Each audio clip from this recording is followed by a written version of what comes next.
Hello everybody. So, episode 3, we're going to talk about how I got this car level, how I got it mounted on the jig, and then really after that, I think we will be up to speed on where we're at with the car, and then it'll be more of uploads of like what I've done recently, why I've done things, or what I'm going to be doing. So, the car itself is on this jig we talked about a couple days ago.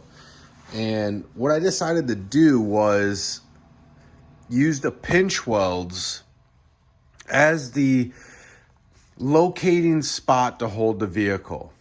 This is pretty common to either use the pinch weld, the rocker, because that's like one thing that you're not going to cut out of the car when you're doing tube chassis work on stock body vehicles like this. Typically, you're going to mount the chassis to the existing rocker setup. Now, some vehicles or some people will cut out most of your tubing and stuff like that, like most of this area. This is a unibody car, so this is a little different, but sometimes they'll cut this out and then really just mount the outer skin. But this is going to be such a street car and everything. I want to keep some of the structural part of the unibody. So what I decided to do is I made these stands. And what you'll see here is a stand has it's a piece of square tubing, a 1.25 inch piece of square tubing with a slit cut in the top of it. And that slit allows the pinch weld to slide down in there. And then there's nuts welded on the back side, and on the front side there's 2 bolts.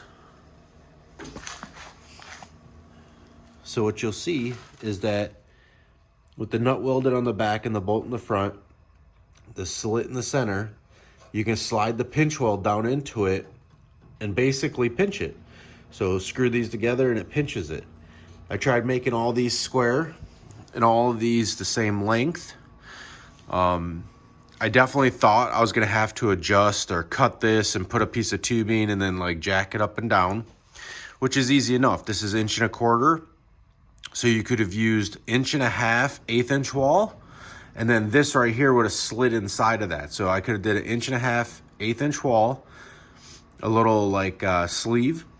So I'll cut this, lift it up, put the sleeve in, and set this back down, and then basically jacked it up and down to get everything level. Now, most vehicles have a bunch of different spots that you can check to see if it's level on. We'll go over those here in a second. I do want to touch up on the front, and basically what you got is the same thing. The front ones were a little wider, so the slit itself is cut a little wider, but same deal. You know, I just kind of pounded these on with a hammer, clamped them down tight with an impact, and then set it on top of here. I centered these this way. So that back one is kind of sitting in the center. And then because these two are narrow, the 2 front ones, that one over there and this one, are kind of sitting towards the inward direction. So it's relatively square on the lower chassis jig.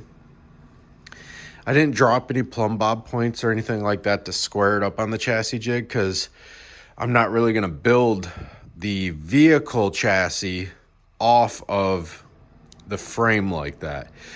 If I need to connect anything from the vehicle to the frame, I will do that on an individual basis and not on a like I'm using this whole thing and trusting this whole thing as the gospel when it comes to square, because it does have a little bit of a bow to it this way from welding all those lower braces. So with that being said, I got the car on there. I lifted up the rear of the vehicle. There was a tow hook right here, like right here on the trunk well, and I used a jack to lift it up there. And then on the front, I put the jack stands right there on the rad support. So there was jack stands on the rad support, and a jack at the rear. And that lifted the vehicle high enough that I could slide the table underneath it. And then I just set the rear down. I came over, lifted up off the jack stands, and set the front down. And then from there, I could shimmy it and scooch it one way or another. Once I had it in position, I was happy with everything. I just went and welded the front and the rear of every plate. So they're welded all the way across, right there, on front and or on the front and the rear. And then that kind of stabilized the vehicle. So right now it's a little wobbly because once I cut the wheel wells out, it started losing a lot of structural stability. But while the floor was in there still, it was very stable. I knew though, as soon as I started cutting the wheel wells out and the floor out, being a unibody car, that's all its structure pretty much. It's everything holding the car from kind of just flopping around back and forth. I added this crossbar here from pinch weld stand to pinch weld stand. I'll be doing another one in the front. And then I will also need to probably weld this pinch weld because it's just a single piece of sheet metal going to this. And so I'll probably end up stitch welding this guy here to the actual chassis instead of just relying on the little spot welds that are in there now. So I'll stitch weld this, and then I'll probably run a tube from like right here down to this brace and kind of triangulate this. All right, and then I already started on this back here. I added some riv nuts to this back trunk area. So see if I can get a different angle here. I ended up cutting this all across like that right there. And I just kind of like the shape of it. It kind of followed some of the existing stamping curve. And I think I'm going to leave that. So really, this section here is kind of the first section of what will be in the existing race car chassis. I don't think I'll modify this. I will be welding the bottom seam because there's multiple pieces of sheet metal right there. I think there's 2 or 3 that come together down at the bottom. And it's kind of just open because I think I cut out a lot of the spot welds that were underneath it. So I'll probably stitch weld the bottom. But for now, I did these riv nuts. And I'll probably use these in the actual body mounting later on down the road. So there's riv nuts there. But I made these plates and I'll run tubing from here down to the frame itself. So I'll probably have triangulated tubing that goes from the frame, the chassis jig, up to the body itself. Same deal, so some kind of triangulated tubing. And what that will help with is this motion here. So right now, once you start cutting these wheel wells out like this, it gets very loose, and I still have a lot to cut out. I gotta cut all that out, and then pretty much all of this upper stuff too, and the upper shelf where like your speakers went and stuff like that. This is actually pretty structural. Actually, I should say this front piece here. This front piece is pretty structural. So all that will get cut out. And once that stuff's cut out and the window's out, this whole back will just be like one skin with this structural piece back here, and it'll just be very floppy. So what I'm hoping is the rear bars that come between the tires to the back of the trunk, that when I mount those to this, I will do some triangulated pieces to some fiberglass, probably fiberglass, or I'll use some kind of adhesive plates. And then from those plates, I'll have some triangulated pieces that go to these rear bars as well. And hopefully that keeps everything pretty stable. It'll probably be mounted up here somewhere as well to those rear down bars. And hopefully that keeps everything locked in back here. Back here doesn't really need any structure. It's really just to hold tail lights and a bumper. All the structure will come off the actual chassis itself. So any fuel tank stuff, air pump, any of that stuff that's back here will be mounted to the actual chassis, the tube chassis, not this body. at the end of the day, the body will be a semi-structural, like, skin, you know. In a rollover, the body could easily rip off. There won't be that many mounting points. It really won't be used for any kind of structural purposes. It really just needs to hold doors on, and that's really about it. So all this B-pillar stuff will still be here. Basically all the structural and the side panels, all this will still be there. The firewall, some of it will still be there. The whole center will be cut out in that area for the trans to come in. The rest of the floor will be gone.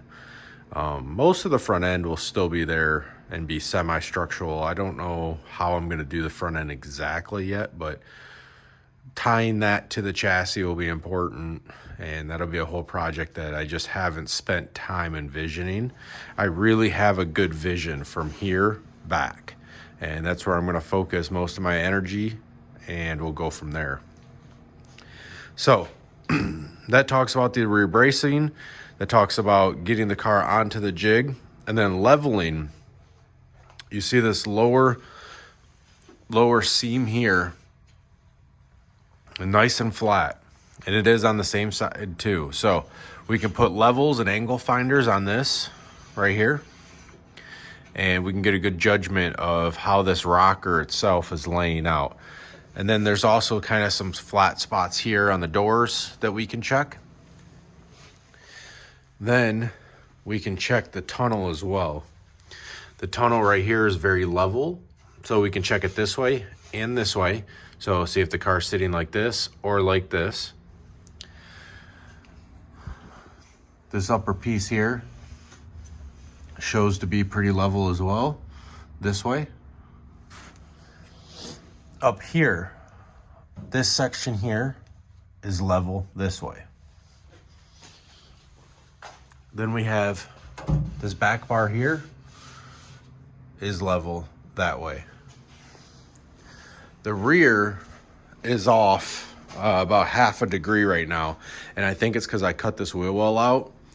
Or what I have noticed is that it looks like there had been some kind of repair.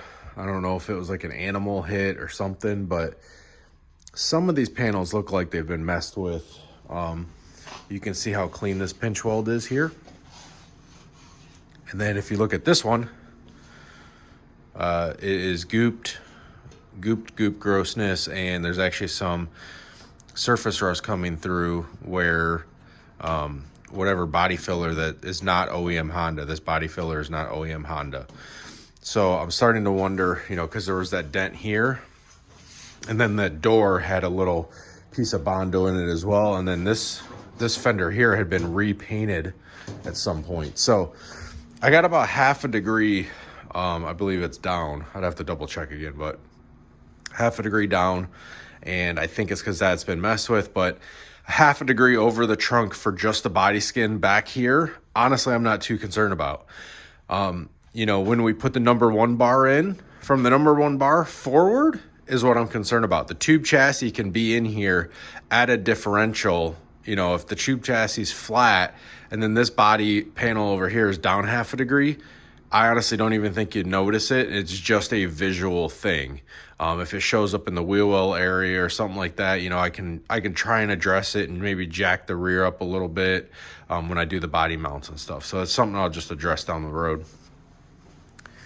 And then there's a couple more spots where you can check to see if it's level, like kind of right there in the front. This lower rad support right here on the wiper cowl. This actually isn't reading. I don't even know if it is reading anything remotely level. This Johnson level sucks, and it's not zeroed very well. I need to see if I can adjust these. If you put it on a level surface and turn it 180, it reads different. So it's not very good. I haven't been trusting that. I have a granite that I set up to 0, and then I take my digital angle finders and I can put them on there and zero it, turn it 180, it's still 0. So this is a good level piece of granite that I got set up. I got a tube to level V blocks, and then a flat level here that I can put the angle finders on.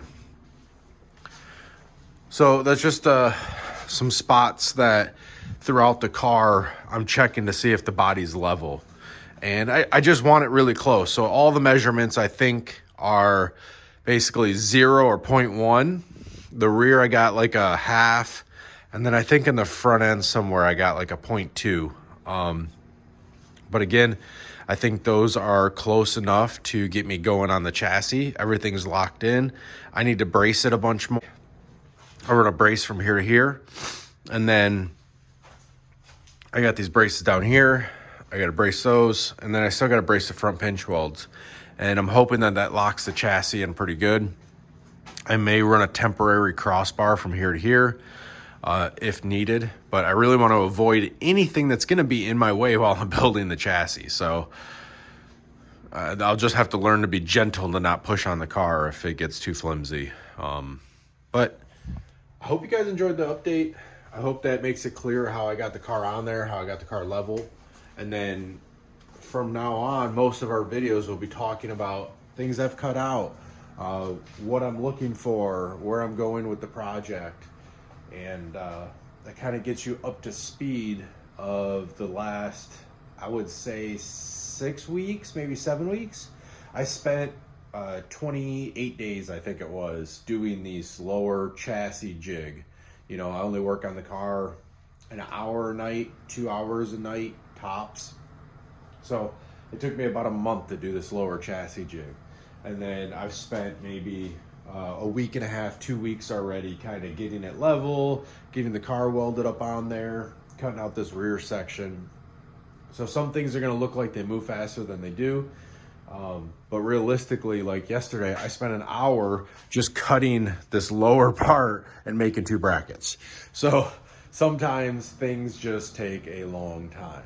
I hope you guys enjoyed the update, and check back in 2 days. I'm going to try and do every other day. I'm going to try and hold myself accountable for that. And hopefully I got enough work to share every other day. We'll go from there. Thank you guys for tuning in.